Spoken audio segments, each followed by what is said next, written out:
एका लहानशा गावात एक जुनी देवळाजवळील खोली होती. त्या खोलीत एक आरसा होता. लोक म्हणायचे, जो माणूस त्या आरशात स्वतःला पाहतो त्याच्यासाठी वेळ थांबते. कोणीच तिथे जात नव्हतं. एक दिवस शेखर नावाचा माणूस तिथे गेला.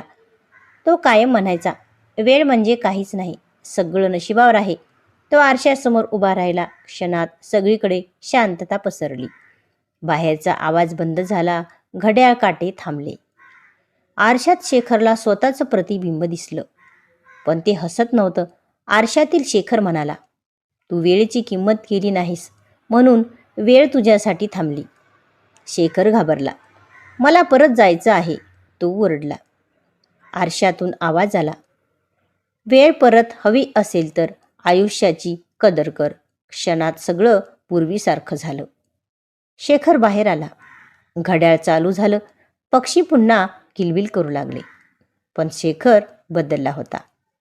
बोध, वेळेला कमी लेखणारा माणूस आयुष्यात संधी गमावतो. वेळेची किंमत ओळखणारा माणूसच खऱ्या अर्थाने जगतो.